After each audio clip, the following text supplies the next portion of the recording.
2-3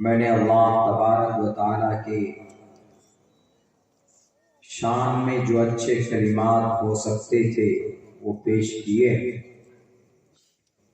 ورنہ عموماً آدمی کنفیوز ہو جاتا ہے کہ قوم تو برادران وطن ہندو بھائی بولتے ہیں، مولانا صاحب قوم کیوں بول رہے ہیں؟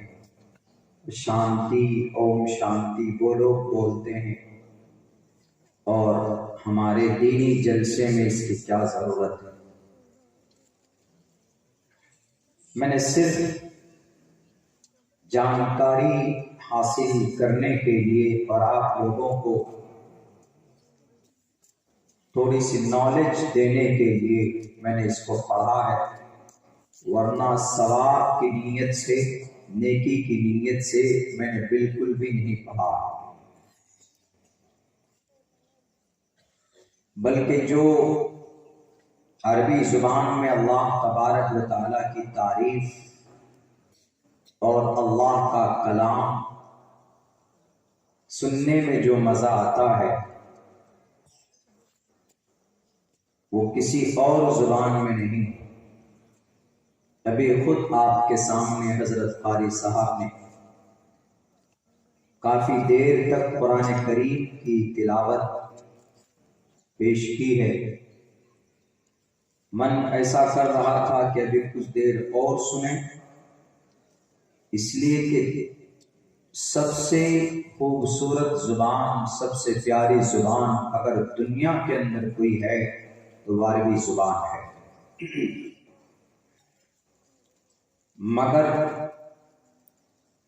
اور جتنی زبانیں اس زمین پر ہے، اس دنیا کے اندر پائی جاتی ہیں، وہ ساری زبان کہیں نہ کہیں کسی نہ کسی شکل میں اللہ تبارک و تعالیٰ کی طرف سے پیدا کی ہوئی۔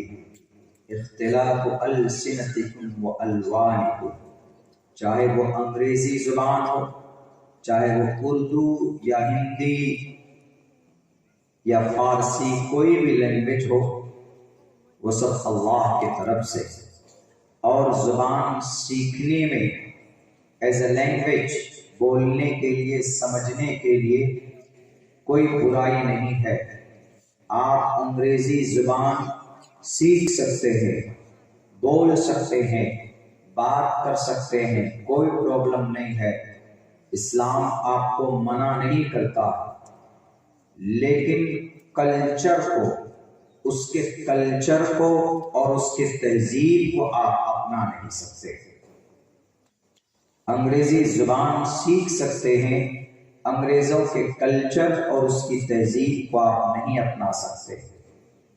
دنیا کی اور اچھی اچھی زبانیں سیکھ سکتے ہیں، فرینچ سیکھ سکتے ہیں، لیکن وہاں کے تہذیب اور کلچر آپ کے قرآن و شریعت کے خلاف ہو تو آپ اس کو اپنا نہیں سکتے۔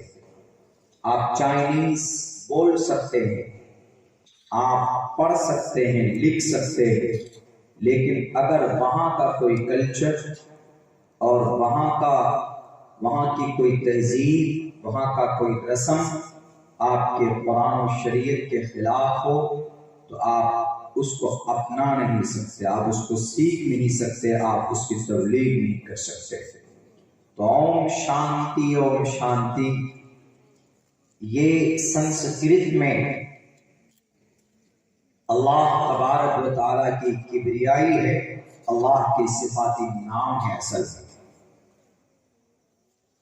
تو اگر کوئی اعتراض کرے کہ جب اللہ کے صفاتی نام ہے تو اس کو پڑھنا جائز ہو سکتا ہے، پڑھ سکتے ہیں کیا؟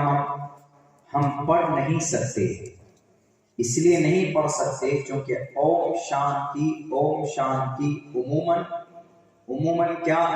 عموماً خصوصاً دونوں ہمارے بھارت کے اندر وہ لوگ اس کو پڑھتے ہیں بطور پنیہ عبادت سمجھ کر، جو ایک ایشور کی، ایک پرماتما کی بھکتی نہیں کرتے ہیں، بلکہ انیک ایشور کو مانتے ہیں اور الگ الگ طریقے پر عبادت کرتے ہیں. اور اللہ کے نبی کی حدیث ہے من تشبہ بقوم فہو منہم. اگر آپ ٹوپی اور داڑھی والا اگر اس کو پڑھیں گے تو دوسرا کوئی آدمی دیکھے گا کہے گا کہ ارے یہ تو سناتن دھرمی ہے، سر پہ ٹوپی اور داڑھی ہے، تو وہ کنفیوز ہو جائے گا، وہ شبے میں پڑ جائے گا آپ کے تعلق سے. اسی لیے آپ نہیں پڑھ سکتے. یہ ہمارے ہندوستان کے اندر ہندو بھائی پڑھتے ہیں جن کے یہاں ایک ایشور کا عقیدہ ہے، لیکن وہ انیک ایشور کی پوجا اور پرارتھنا کرتے ہیں. جیسے ہمارے یہاں ایک اللہ کا عقیدہ ہے تو ہم ایک اللہ ہی کی عبادت کرتے ہیں. قل هو اللہ احد، اللہ ایک ہے تو ہم ایک اللہ ہی کی عبادت کرتے ہیں. ایاک نعبد و ایاک نستعین، اے اللہ ہم تیری ہی عبادت کرتے ہیں اور تجھ ہی سے مدد طلب کرتے ہیں، تیرے سوا کوئی نہیں ہے. ہر ایک مسلمان کا یہی عقیدہ ہے کہ اللہ ایک ہے، ہم ایک اللہ ہی کی عبادت کرتے ہیں. اگر کوئی مسلمان اللہ کے علاوہ کسی اور کی عبادت کرتا ہے، اللہ کو چھوڑ کر ذرہ برابر آمیزش کر دیتا ہے اللہ کی ذات کے ساتھ، تو پھر وہ مکمل مومن نہیں ہے، اس کے ایمان کے اندر کمی ہے. یہ عقیدتاً ہمارے ہندوستان کے اندر ہندو بھائی شاید کچھ تعداد میں اس پروگرام میں بھی شریک ہوئے ہیں. ان کے یہاں ایشور ایک ہے، سعیش ایک ایک وردیک ایوا، اس کا مطلب ایک ایشور ہے لیکن ایک کی بندگی نہیں کرتے ہیں. تسیتی بھکتیوان سے شیاما، ہم ایک ہی کی بندگی کرتے ہیں، آدیش بھی ہے. مگر نالج اور جانکاری نہ ہونے کی وجہ سے اپنی ایشوریہ گرنتھ کے احکامات کو بھلا بیٹھے ہیں، غلط دشا میں چلے جا رہے ہیں. بہرے تو خطبے میں جو میں نے آپ لوگوں کے سامنے انگریزی میں، عربی میں اور سنسکرت میں پڑھا ہے، اسی کا کلیئریفیکیشن کر رہا ہوں کہ کوئی یہ نہ سمجھے کہ مولانا آپ کیوں پڑھ رہے ہیں، آپ کو سنسکرت منتر پڑھ کر ثواب ملنے والا ہے کیا؟ ہماری نیت ہی نہیں ہے ثواب حاصل کرنے کی.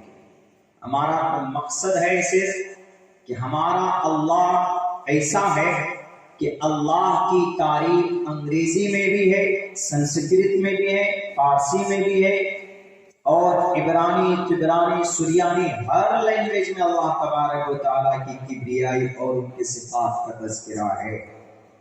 اوم وشنو برہما شیو الخالق رب العالمین القہار کا سنسکرت میں ترجمہ ہے وشنو برہما شیو، اور اس وشنو برہما شیو کا شارٹ نیم ہے اوم. اوم نمہ، اے برہما، اے وشنو، اے شیو، ہم آپ کو سجدہ کرتے ہیں.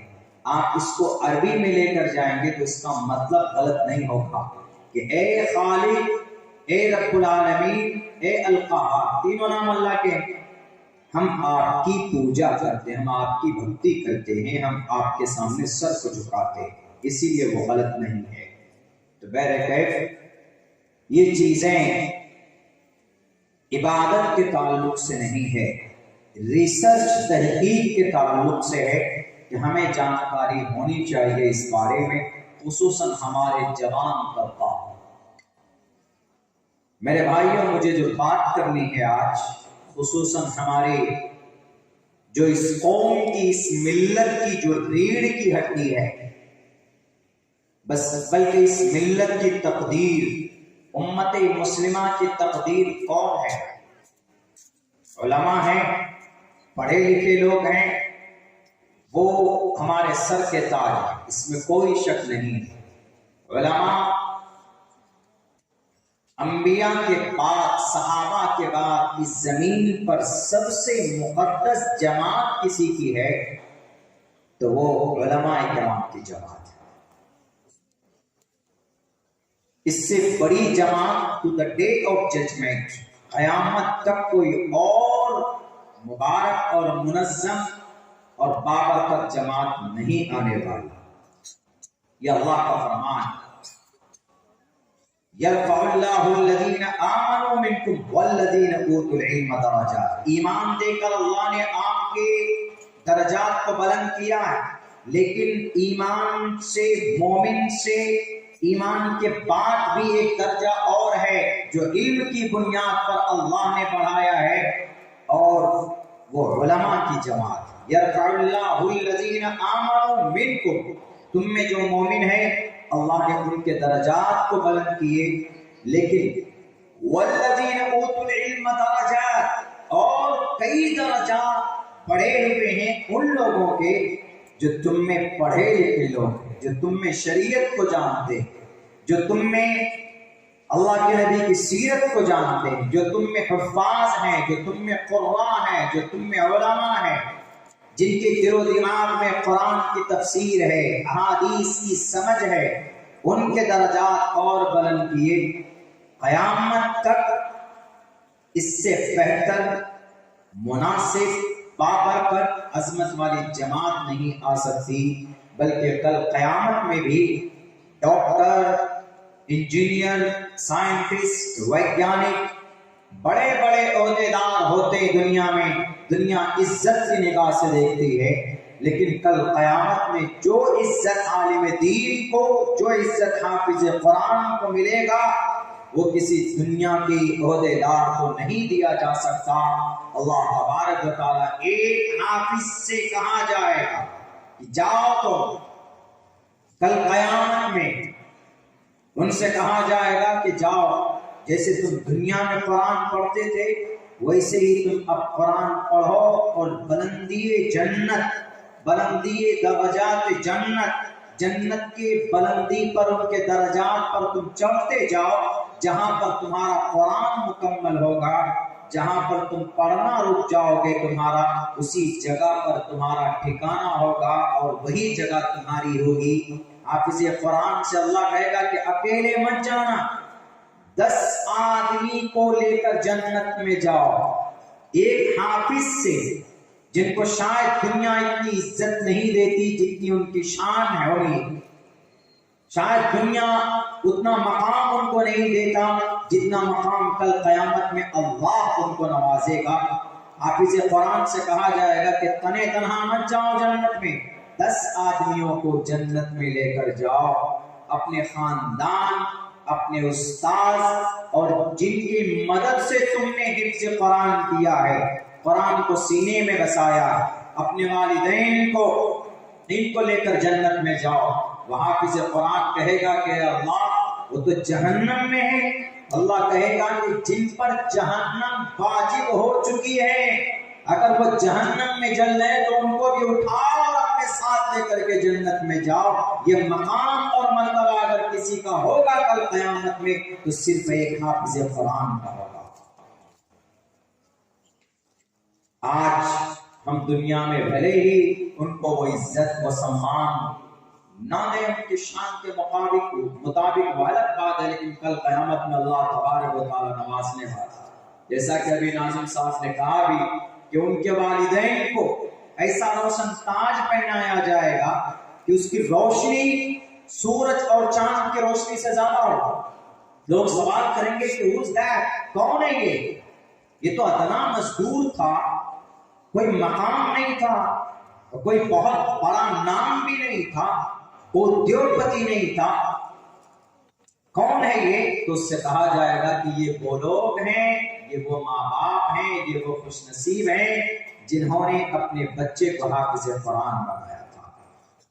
میرے بھائیوں، میرے نوجوانوں، میرے ساتھیوں، اللہ تبارک و تعالیٰ دینا چاہتا، کل قیامت میں انشاءاللہ تبارک و تعالیٰ پتا چلے گا کہ کس کا مقام کتنا بلند ہے، کتنا بڑا ہے۔ یہ دنیا چند روز کے لیے ہے، ختم ہو جائیں گے ساری چیزیں. اس لیے کوشش کرو اپنی زندگی کے اندر اپنے آپ کو کچھ بنانے کے لیے. سب سے بہتر اس قوم کی ریڑھ کی ہڈی، اس قوم کا مغز، اس قوم کا یہ کہیے کہ تقدیر اگر کوئی ہے، کون ہے؟ کہ ہمارے نوجوان، ہمارے چھوٹے بچے. ان کا صحیح راستے پر ہونا بہت ضروری ہے. آپ کہیں گے کہ مولانا کوئی رول ماڈل ہے نا؟ اللہ کے نبی کی پوری زندگی رول ماڈل ہے. نبوت سے پہلے کی زندگی دیکھو. 40 سال کے بعد اللہ کے نبی کو 40 سال کی عمر ہوئی تو نبوت دی گئی. ٹوٹل انبیاء کو 40 سال میں نبوت دی جاتی، ٹوٹل جتنے بھی انبیاء آئے، ایک آدھ کو چھوڑ کر مستثنا. کیوں؟ اس لیے کہ 40 سال کی عمر تک عقل مکمل ہو جاتی. 40 سال سے آگے عقل نہیں بڑھتی، تجربہ بڑھتا ہے، ایکسپیرینس بڑھتا ہے. تو اسی لیے اللہ نے شاید علماء مفسرین نے، فقہاء کرام نے یہی بتایا ہے کہ 40 سال کی عمر عقل مکمل ہو گئی، اب نبوت دی جاتی ہے اللہ کی طرف سے. اللہ کے نبی علیہ السلام کو نبوت 40 سال میں ملتی ہے. 40 سال کے بعد کی زندگی ہمارے لیے مشعل راہ ہے. اس سے پہلے کی نہیں. اللہ کے نبی کی زندگی ایسی ہے کہ جو بچپن کی بھی زندگی مشعل راہ ہے ہمارے لیے. کسی کی زندگی نہیں، محمد رسول اللہ کی زندگی بچپن کی دیکھو، جوانی کی دیکھو، نبوت کے وقت کی دیکھو، نبوت کے بعد کی دیکھو، وہ تو ہے ہی اسوہ ہمارے لیے. لیکن جوانی کی زندگی اللہ کے نبی علیہ السلام، ہمارا جوان اللہ کے نبی کی جوانی کی زندگی کے اوپر ریسرچ نہیں کرتے، اس کو پڑھتے نہیں، اس پر غور نہیں کرتے. اللہ کے نبی علیہ السلام کو انگریز جو دشمن ہے وہ کہتا دہندرے ایک کتاب پڑھیے اٹھا کر، پہلے نمبر پر اگر کسی کا نام لکھتا ہے وہ انگریز، پہلے نمبر پر. کہ اگر اس کائنات میں اگر جوان اپنی زندگی کو سدھارنا چاہتے، اگر کسی کی زندگی ہر ایک انسان کے لیے ایک مشعل راہ ہے، ہدایت کا ذریعہ ہے، وہ صرف ایک نام ہے. وہ نام ہے last prophet according to the Islam, Muhammad رسول اللہ صلی اللہ علیہ وسلم کی زندگی. اور ہمارا جوان تو آج کل جناب نہ معلوم.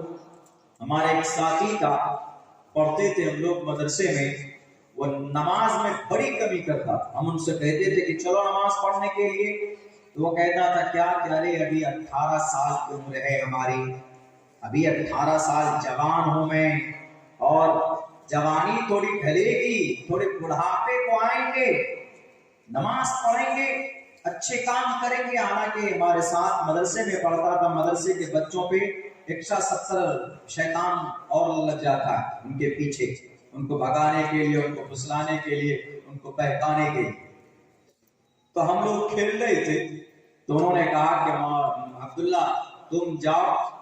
تبلیغ میں ہم لوگ جاتے تھے، 24 گھنٹے کی ترتیب بنتی ہے مدرسے میں جماعت میں جانے کے لیے.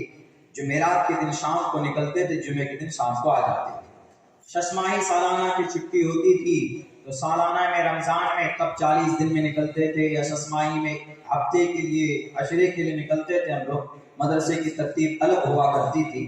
تو ہم ان سے کہتے تھے چلو ذرا نماز پابندی ہو جائے گی، 24 گھنٹے میں کنٹینیو نماز پڑھ لو گے، یہاں بیٹھ کر تم کرکٹ کھیلتے کچھ نہیں. وہی بولتا تھا کہ نہیں جاؤں گا. 15 اگست کا دن تھا، آ کے نہیں کوئی بات نہیں، 2-3 دن کی چھٹی ہوگی، میں گھر سے گھوم کے آتا. نماز کے لیے ہے پوری زندگی پڑھیں گے. وہ اسی دن گھر کے لیے نکلا، اسی دن رات کو اس کا انتقال ہو جاتا ہے. اور ایسی موت اس کو ملی کہ وہ تو شہید ہوا، ایکسیڈنٹ ہو گیا تھا اس کا. وہ ٹرین میں بیٹھا تھا، تو ٹرین میں شاید گیٹ پر کھڑا تھا یا بیٹھا تھا، نیند آئی رات کو، تو وہ گرتا ہے تو اس کی باڈی، اس کی لاش تک کسی کو نہیں ملی. اس کو اسی دن میں کیا بول رہا تھا، ابھی پوری زندگی پڑی ہوئی، اسے نہیں معلوم کہ ابھی پوری 24 گھنٹے کا بھی سفر وہ مکمل نہیں کر پائے گا. اسی لیے میرے نوجوانوں، اللہ کے نبی علیہ الصلوۃ والسلام کی ایک حدیث ہے جو میں نے پڑھا، شاب نشأ فی عبادت اللہ، ایسی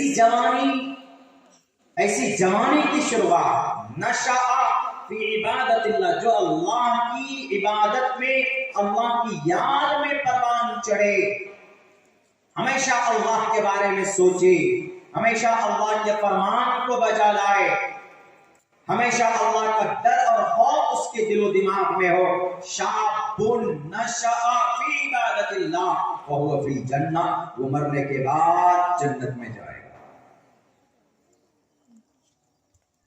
بوڑھے آدمی، عمر دراز آدمی اگر تہجد پڑھتے ہیں، فرائض ادا کرتے ہیں تو اللہ اتنا خوش نہیں ہوتا، لیکن ایک جوان، ایک ینگ گرم خون کا لڑکا اگر کوئی مسجد میں جا کر نماز پڑھتا ہے یا اور دوسرے شر و فساد سے بچ کر اللہ کے خوف اور ڈر سے اچھا عمل کرتا ہے تو اللہ اتنا خوش ہوتا ہے، اتنا خوش ہوتا ہے جس کی کوئی انتہا نہیں۔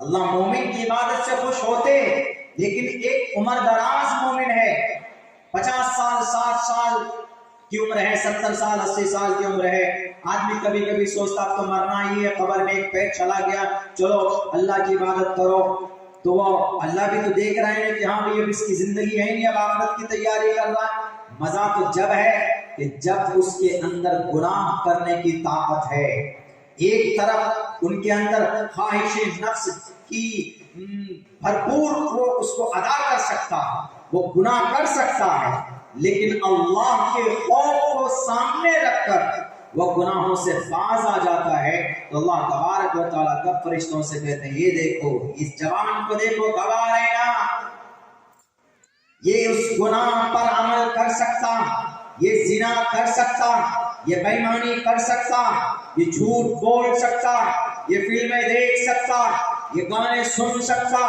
یہ قرآن کریم کی تلاوت نہیں کرتا، قرآن کریم کو چھوڑ سکتا، شریعت کے خلاف قدم اٹھا سکتا، جوانی ہے، ینگ ہے، خون میں گرمی ہے، لیکن میرے ڈر کی وجہ سے کبھی بھی اس کی نماز نہیں چھوٹتی، میرے ڈر کی وجہ سے کبھی بھی جھوٹ نہیں بولتا، میرے ڈر کی وجہ سے، میرے خوف کی وجہ سے کبھی بھی موبائلوں کے اندر فحش چیزیں نہیں دیکھتا، میرے ڈر کی وجہ سے میرے خلاف ایک پل اپنی زندگی گزارنے کے لیے تیار نہیں ہے۔ گواہ رہنا اس جوان کے لیے، اس جوان کے طرف سے کل قیامت میں انہی نوجوانوں کے لیے ہے شاب نشأ فی عبادت اللہ وہو فی الجنہ، کہ آدمی کے اندر طاقت ہے گناہ کرنے پر، آدمی کے اندر جرأت ہے فساد کرنے پر، کسی کے اوپر ظلم و زیادتی کرنے پر، مگر اپنے آپ کو کنٹرول کیے ہوئے ہے کہ اگر میں نے ظلم کیا ہے یا اگر میں نے گناہ کر لیا ہے تو کل قیامت میں اللہ تبارک و تعالیٰ کے سامنے کیا شکل دکھاؤں گا، کیا منہ لے کر حاضر ہوں گا، تو اللہ تبارک و تعالیٰ اس وقت بہت زیادہ خوش ہوتے ہیں کہ یہ دیکھو جوان ہے لیکن میرے ڈر کی وجہ سے گناہ نہیں کر رہا ہے۔ اس لیے فرشتوں یاد رکھنا، گواہ رہنا اس جوان کے لیے، میں اس کے سارے زندگی کے چھوٹے جتنے بھی گناہ ہیں سب کو معاف کرتا ہوں۔ شاب نشأ فی عبادت اللہ وہو فی الجنہ۔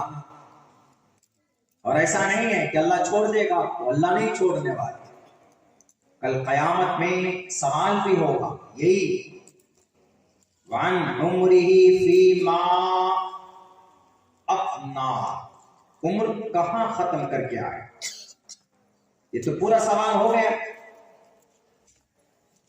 14 سال کی جب بالغ ہوئے تب سے لے کر موت تک، بالغ نہیں نابالغ ہیں آپ سے سوال نہیں ہوگا، لیکن جب بالغ ہوئے اسی دن سے لے کر موت تک آپ سے سوال ہوگا۔ وَعَنْ عُمْرِهِ فِي مَا أَفْنَى، بات کمپلیٹ، لیکن نہیں، اللہ نے ایک اسپیشل سوال قائم کیا۔ اللہ کے نبی فرماتے ہیں ایک اور الگ طریقے سے سوال ہوگا، وَعَنْ شَبَابِهِ فِي مَا أَبْلَى، اپنی جوانی کہاں بتا کر آئے۔ ابلا کے معنی پرانا کرنا، 14 سال سے لے کر 40 یا 50 سال کی عمر، یہ اسپیشل ٹائم ہے، یہ کہاں ختم کر کے آئے۔ وَعَنْ شَبَابِهِ فِي مَا أَبْلَى، کہاں بتا کر آئے۔ اور اس میں یہاں پر ذمہ داری بنتی ہے کن کی؟ ہمارے پیرنٹس کی، ہمارے گارجن لوگوں کی۔ ہمارے گارجن بھی کبھی سمجھتے ہیں نہیں جیسا ہے جیسا کرے گا ویسا بھرے گا، کبھی ان کو آرڈر کرنے یا تنبیہ کرنے کی توفیق نہیں ہوتی، غلط بات ہے۔ اللہ کے نبی علیہ السلام فرماتے ہیں کلکم رائن و کلکم مسئول عن رعیتہ۔ یہ مت سوچو کہ آپ حاجی صاحب ہیں، نمازی صاحب ہیں تو آپ چھوٹ جاؤ گے۔ اگر آپ کا بیٹا بے نمازی ہے، شرابی ہے، جواری ہے، آپ کا بیٹا اگر شریعت کے خلاف زندگی گزارتا ہے تو آپ کی نماز کے ایک طرف اللہ آپ سے پوچھے گا کہ آپ ذمہ دار کے اپنے گھر میں تمہاری بیٹی، تمہاری بیوی اور تمہارا بیٹا نماز نہیں پڑھتا تھا، تم نے کبھی ان کو تنبیہ کی کہ نہیں کی؟ وَأْمُرْ أَهْلَكَ بِالصَّلَاةِ، یہ آرڈر یاد آیا کہ نہیں آیا؟ اس وقت کیا جواب دو گے؟ ہر ایک گارجن سے سوال ہوگا۔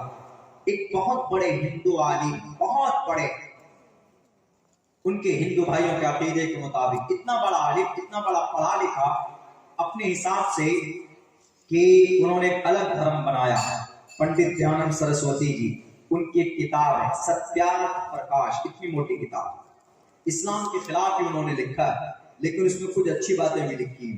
میں جب پڑھ رہا تھا اس کتاب کو، میرے پاس ہے، میں اس پہ ادھین کرتا ہوں، کہیں پہ بھی مل سکتی ہے، ستیارتھ پرکاش۔ اس میں انہوں نے ایک بات بہت اچھی لکھی، یہی اسی حدیث کے مادھیم سے، کلکم رائن و کلکم مسئول عن رعیتہ، ماترمان پترمان چاریاوان پروشو ویدہ، ماترمان پترمان چاریاوان پروشو ویدہ۔ ایک بچہ، اس کا اچھا بننا اور اس کا برا بننا ماں باپ اس کا ذمہ دار ہوتا ہے۔ سمجھایا کیسے؟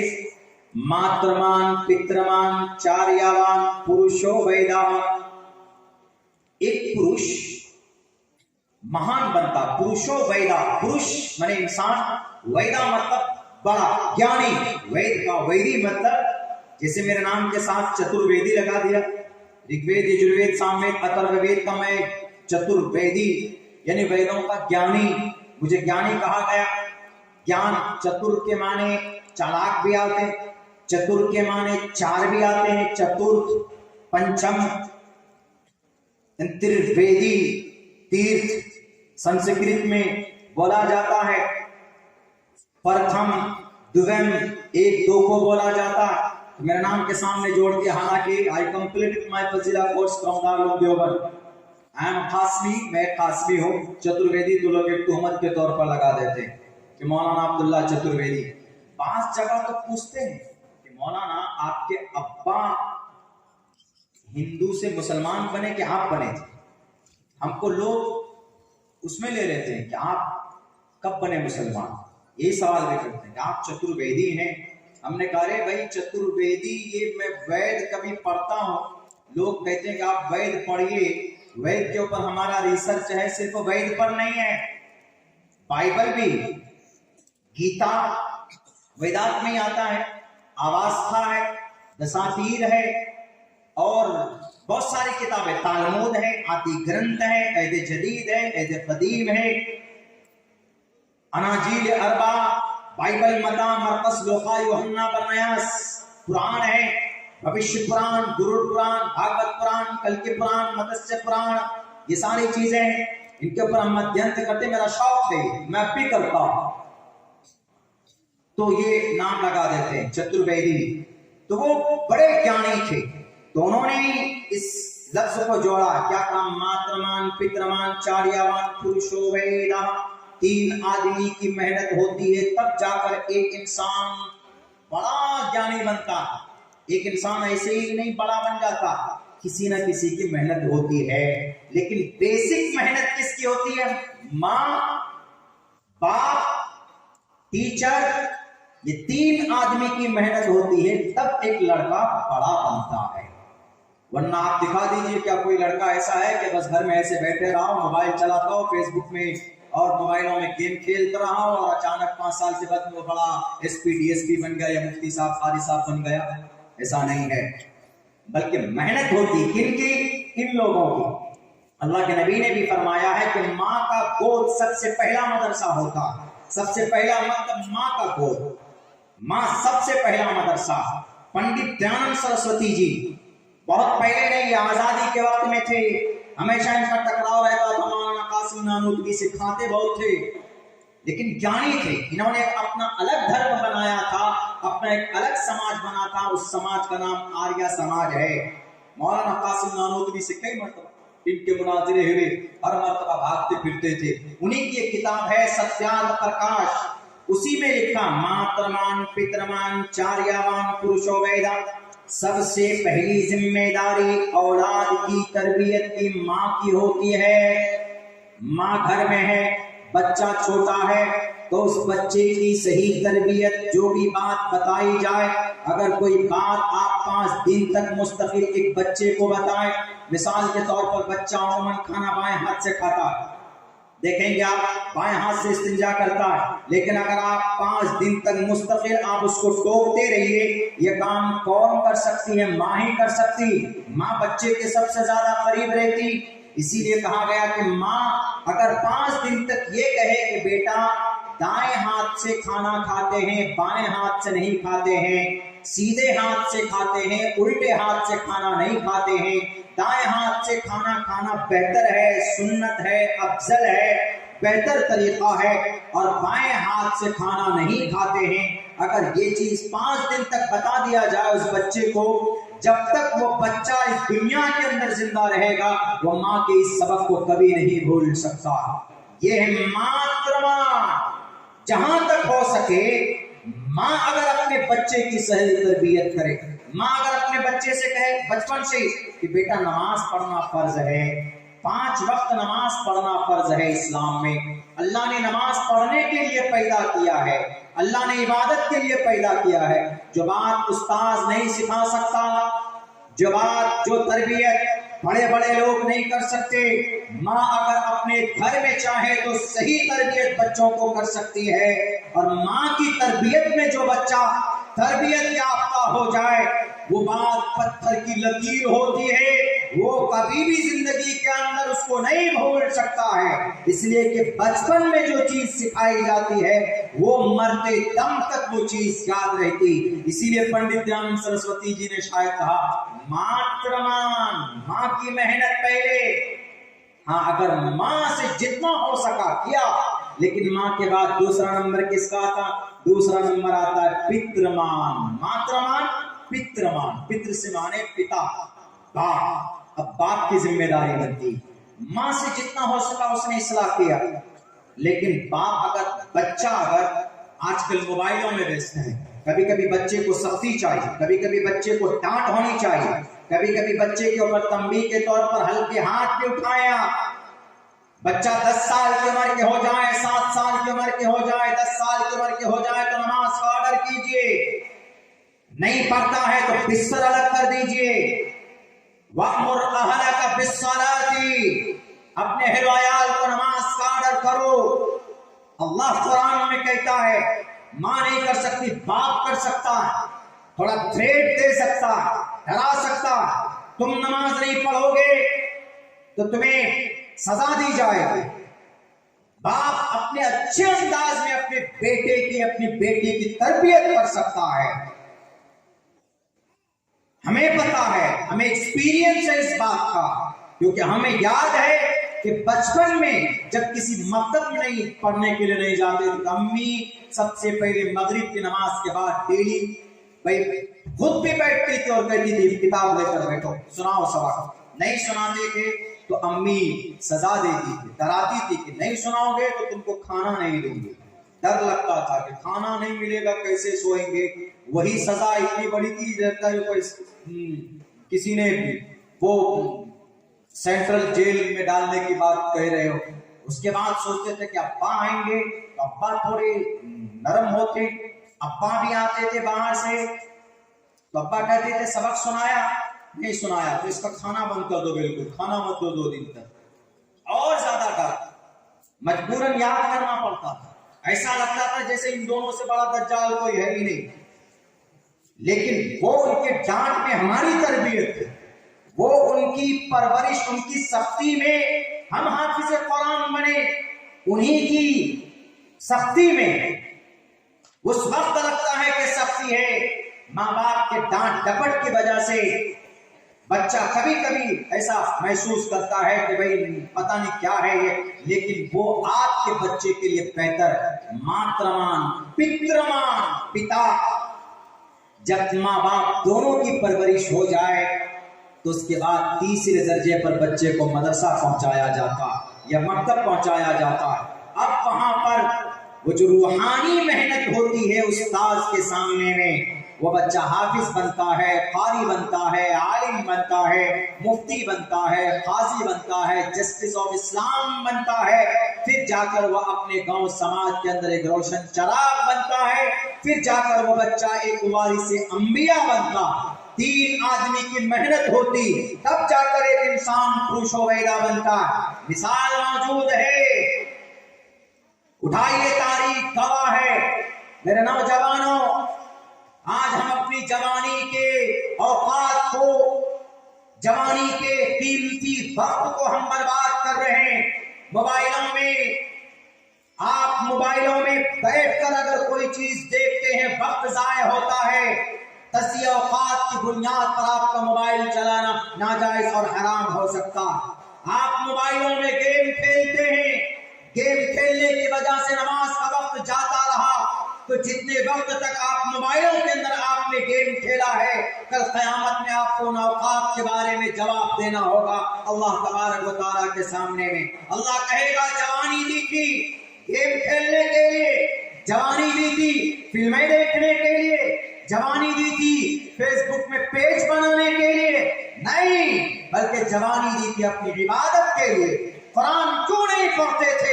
وَمَا خَلَقْتُ الْجِنَّ وَالْإِنسَ إِلَّا لِيَعْبُدُونِ۔ قرآن پڑھو گے، اندر کی روحانیت مضبوط ہوگی، روحانی طاقت مضبوط ہوگی۔ اگر نہیں معلوم ہے، تاریخ گواہ ہے، ہمارے بھارت کے اندر بہت پرانی تاریخ نہیں ہے، بہت نئی قریب کی تاریخ ہے۔ اٹھائیے تاریخ، شیر ہندوستان ٹیپو سلطان کی تاریخ اٹھائیے۔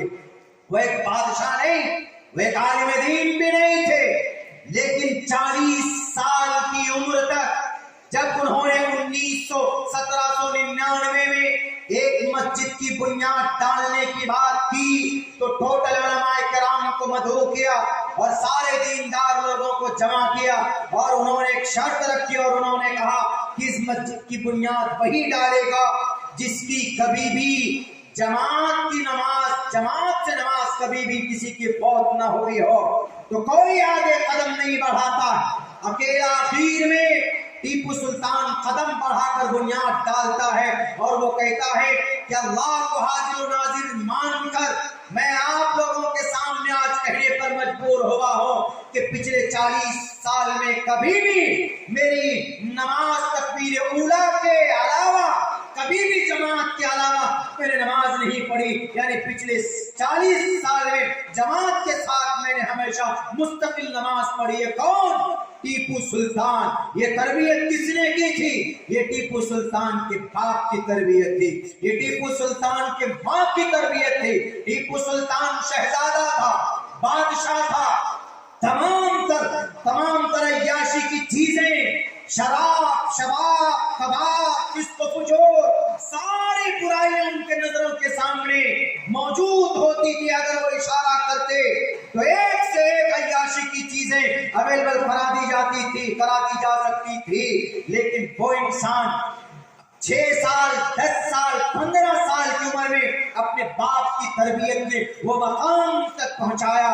ایک ان کے گھر میں چھوٹے سے کم پڑھے لکھے عالم دین آتے تھے، ان کی صحیح تربیت نے، ان کی ماں کی صحیح تربیت نے وہ ٹیپو سلطان ہر دن نماز فجر کے بعد ایک پارہ قرآن کریم کی تلاوت کرتا تھا۔ بادشاہ ضرور تھا، دنیا کا کام ایک طرف، رعایا کے کام ایک طرف، سنبھالنا اسٹیٹ کو، علاقے کو ایک طرف، لیکن فجر کی نماز کے بعد بلانا تھا قرآن کریم کی ایک پارہ تلاوت کیا کرتے تھے۔ اور فجر کے اذان سے پہلے تہجد کا وقت ہوتا، قبولیت کی گھڑی ہوتی، جہاں ہمارے نوجوان راتوں کو موبائل کے گیم میں گھسے رہتے ہو۔ میرے نوجوانوں، جتنی محبت آپ کو اپنے موبائلوں سے، آپ کو اپنے ان یہودیوں کے بنائے ہوئے ان ملعون اور فسق و فجور اور